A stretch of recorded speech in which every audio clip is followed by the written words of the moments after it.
Hello bachon, let's read the question. The standard reduction potential for some half reactions are given below. The decrease in Gibbs energy, that is minus delta G, is responsible for the production of equivalent amount of electrical work. Thus minus delta G is equals to NF into E. Thus the E naught cell for Cu2 positive and Ag positive, Ag in volt as. So first of all, इस question में जो हमारा की concept रहेगा उसे हम सबसे पहले यहाँ पर डिस्कस करने वाले हैं. So here the key concept is all about Gibbs free energy. So यहाँ पर इस क्वेश्चन में हम गिब्स फ्री एनर्जी के बारे में बात करने वाले हैं.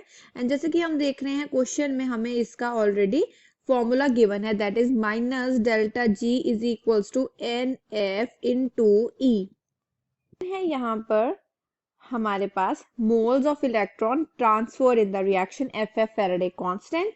ई है हमारे पास the standard overall cell potential या ईएमएफ जिसको हम कह सकते हैं. क्वेश्चन में हम सबसे पहले देखेंगे जो हमें पहली रिएक्शन गिवन है, दैट इज Cu2 पॉजिटिव. जब यहाँ पर इसने एक इलेक्ट्रॉन गेन किया तो ये कन्वर्ट हो गया इनटू Cu पॉजिटिव में.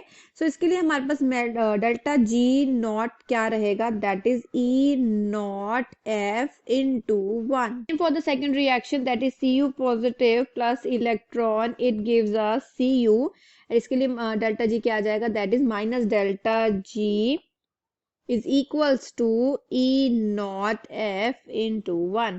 अगर हम इन दो रिएक्शंस को हम ऐड करेंगे तो हमें यहाँ पर क्या मिल जाएगा, that is Cu2 positive plus 2 electron जब इसने यहाँ पर गेन किए तो ये हमें दे देगा Cu. एंड यहाँ पर हम कैलकुलेट कर लेते हैं minus delta G naught 3. It is equals to minus delta G naught 1 plus delta G naught 2.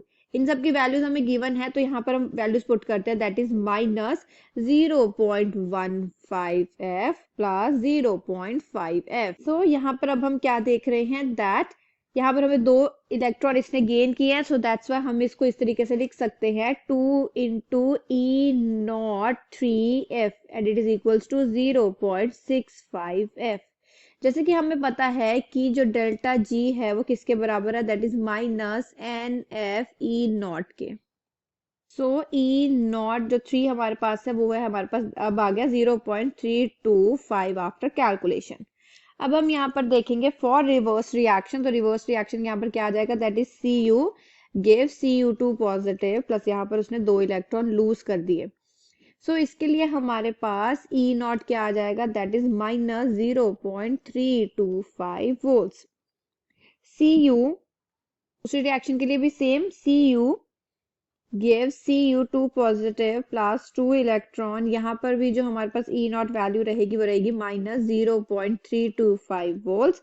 बात कर लेते हैं अब Ag पॉजिटिव की. सो Ag positive plus 2 electrons gives Ag and इसके लिए हमारे पास जो E नॉट वैल्यू रहेगी वो रहेगी 0.799 वोल्ट्स. अब हम फाइनली कैलकुलेट कर लेते हैं हमारा E naught cell is equals to E naught किसके लिए, for Cu and Cu2 positive plus E naught Rp for Ag positive to Ag के लिए.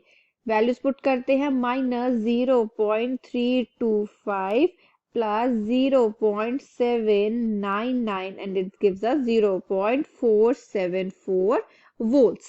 इसका मतलब हमारे पास जो करेक्ट आंसर है वो है हमारे पास option B, that is plus 0.474. I hope you understood the problem well. All the best.